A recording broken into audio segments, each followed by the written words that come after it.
Have you ever worked hard, tried everything, read advice after advice, and still felt like you're stuck at the same level while other people keep pulling ahead? What if I told you that the reason you're not where you want to be has nothing to do with talent, luck, or intelligence? Today, I'm breaking down the single best self-improvement book that I read in 2025, the one that quietly changed how I think, how I work, and how I win. Here's the thing. The people you admire most aren't smarter than you. They're not more gifted than you. And they didn't magically figure life out earlier. They just learned one mental rule that most people never do. And once you see it, you can't unsee it. This rule explains why some people grow faster every year while others stay frustrated, burned out, and quietly jealous of friends who seem to be passing them by. And if you've ever felt like you're doing the work but not getting the results, you're about to understand why. And if you leave this video early, you'll miss the one shift that made everything else finally start working for me. I want to be clear with you. I've been exactly where you might be right now. Motivated, but inconsistent. Ambitious, but second-guessing myself. Starting things, stopping things, and wondering why progress felt so slow. In 2025, I made a promise to myself to read at least one self-improvement book, cover to cover, per month. Not to feel productive, but to find what actually works. Most books were fine. Some were repetitive. One stood above all the rest. The book is Mindset, The New Psychology of Success by Dr. Carol S. Dweck. I was so inspired by this book that I created a Mindset Mastery playlist for the lessons I learned. And today, I'm going to walk you through a simple 3-part plan based on this book. First, I'll show you the invisible belief that's holding you back. Second, I'll show how high performers think differently when they fail. Third, I'll show you how to install this mindset into your daily life starting today. Stick with me, because the last part is where most people finally break through.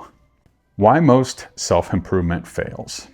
Let's talk about your frustration for a second. You might feel like you're doing the right things. You're watching videos like this. You're reading books. You're setting goals. Yet somehow your confidence still wobbles when things don't work. You still hesitate to try harder things. That's not a discipline problem. That's not a motivation problem. That's a mindset problem. And mindset sounds like jargon, so let me say it in simple terms. It's how you explain results to yourself. It's the story you tell yourself when you win. And more importantly, it's the story you tell yourself when you lose. The core idea of the book. Dr. Carol Dweck breaks the world into 2 ways of thinking. A fixed mindset and a growth mindset. That sounds academic, and I can see your eyes starting to glaze over, but don't worry. Here's what it actually means for you. A fixed mindset believes your abilities are set. You're either good at something or you're not. If you fail, it means something about who you are. A growth mindset believes abilities are built, skills are trained, failure is feedback, and effort is not embarrassing, it's the path. This one difference explains why 2 people can face the same setback and end up in completely different places. This is where I need to be honest with you. As a kid, I was in the gifted program at my school. After reading this book, I think it may have done more harm than good in my development. Being labeled the smart one created a fixed mindset. For years, I thought I was open-minded and driven. But when things didn't work quickly, I pulled back. If something didn't go according to plan, I was done with it. Sometimes I would even lose my temper. I avoided challenges that might expose me.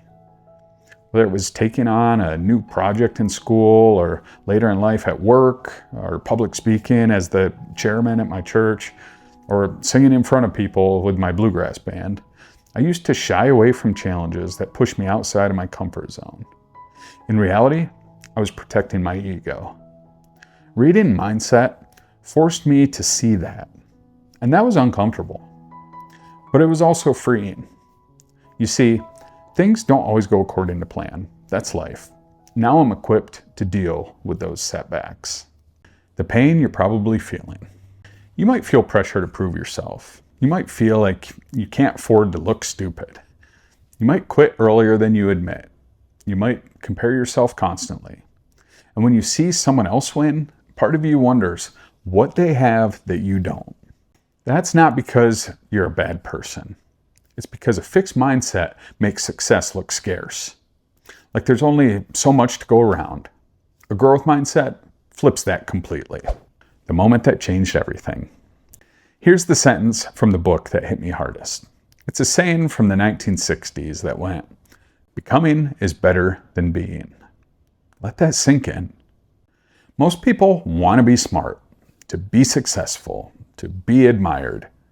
But the people who actually win fall in love with becoming better, becoming stronger, becoming more capable. And once I shifted that focus, everything else got lighter. How high performers handle failure. This part matters for you because failure is unavoidable. People with a fixed mindset hear failure as a verdict. I'm not good enough.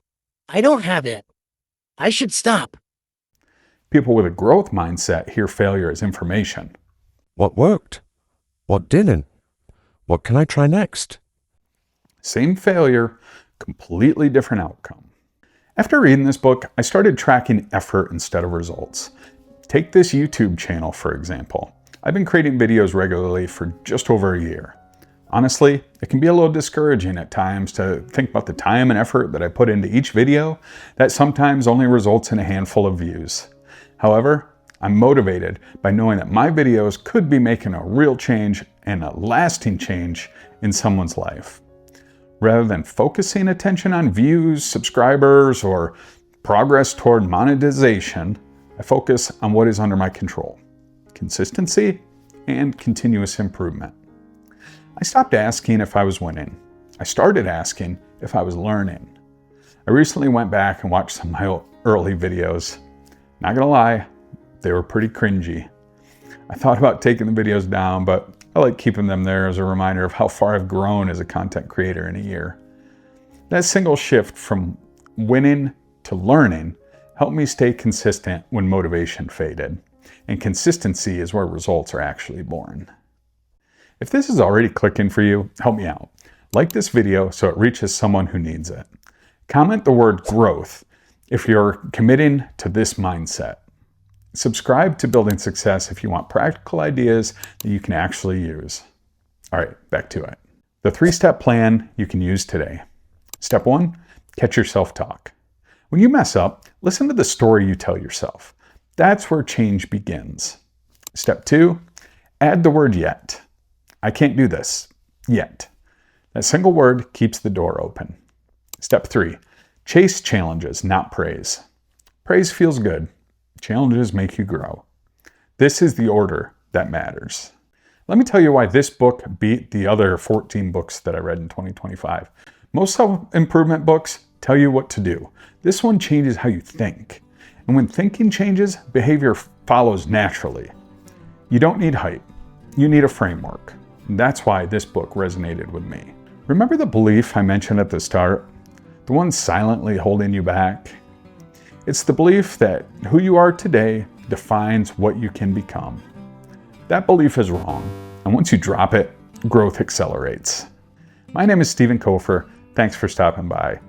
I started this channel when I hit a turning point that forced me to rebuild my life from the inside out. I realized real success starts with changing your identity, not your goals. Now I help people break old patterns, build better habits, and become the person their future can depend on. If this helped you, don't stop here. I read 15 self-improvement books in 2025, and in this video, I share the 4 books that will change your life. I'll see you there.